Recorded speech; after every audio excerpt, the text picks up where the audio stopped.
તો વિદ્યાર્થી મિત્રો, તમે તમારું એડમિટ કાર્ડ ડાઉનલોડ કરી લીધું હશે, જે આવું કંઈક દેખાતું હશે. અમે તમને થોડીક ટિપ્સ આપી દઈએ જે તમે ફોલો કરજો, જેથી તમારું એક્ઝામ સેન્ટરે સમય ના બગડે. આ અમે જે એડમિટ કાર્ડ લીધું છે, જે તે વિદ્યાર્થીનું ડિટેલ હાઇડ કરી છે કે કોઈનું નામ નથી પબ્લિશ કરવા માંગતા. રાઈટ. કામની ડિટેલ શું છે, તમારું નામ, photo, date of birth, eligibility criteria બધું ચેક કરી લેજો એકવાર. મેઇન વસ્તુ જરૂરી સર અહીંયા છે, પહેલા તમારા સેન્ટરનું નામ જોઈ લેજો અને એનું એડ્રેસ બરાબર જોઈ લેજો, પ્રોપર જોઈ લેજો. અને જો તમે જે શહેરમાં ના રહેતા હોય એવા શહેરમાં આવ્યું હોય તો 24 કલાક પહેલા પહોંચી જજો. ઈ તો સર મેં કહી દીધું છે, અને જો ઈ શહેરમાં છે તોય વિઝિટ કરી આવજો. Yes. ઓકે સર, અહીંયા કેન્ડિડેટનો ફોટો જે એને એપ્લિકેશન વખતે ફિલ કર્યો એ લગાવી દેવાનો છે બિફોર, મતલબ કે એક્ઝામ દેવા જાવ એની પહેલા અહીંયા લગાવી દો. બરાબર છે.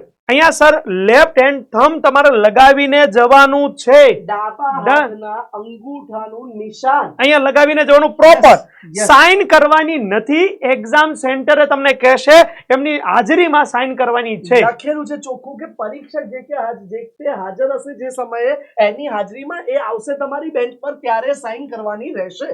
ડન. ચલો આગળ વધીએ સર. અહીંયા જે પોસ્ટ કાર્ડ સાઇઝ નો ફોટો, પાસપોર્ટ અલગ છે, પોસ્ટ કાર્ડ અલગ છે, તો તમે જે ફોટો જે છે પોસ્ટ કાર્ડ પ્રમાણે બનાવ્યો છે એ અહીંયા લગાવી દેવાનો છે, કારણ કે અહીંયા લખ્યું છે સર બિફોર, પહેલેથી લગાવીને જવાનું છે. Sir same to same sign કોઈ જગ્યાએ કરવાની નથી.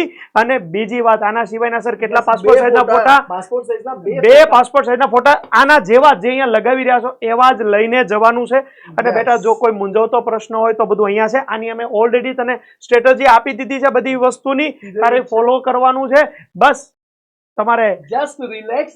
આ ફોર્મમાં ઉપરથી છેલ્લી વખત કહી દઉં, એક ફોટો ચોંટાડવાનો યસ, અને બરાબર છે આ સિગ્નેચર કોઈ કરવાની નથી. અહીંયા પણ ફોટો ચોંટાડી દેવાનો છે. અહીંયા લેફ્ટ હેન્ડ સાઇન જે અહીંયા આવેલો હોય એ જ હા, લેફ્ટ હેન્ડ થંબ લગાવી દેવાનો છે. સાઇન કોઈ પણ પ્રકારની કરવાની નથી. ડન. તો બસ આ રીતે જજો અને એક્ઝામ મસ્ત આપજો. All the best.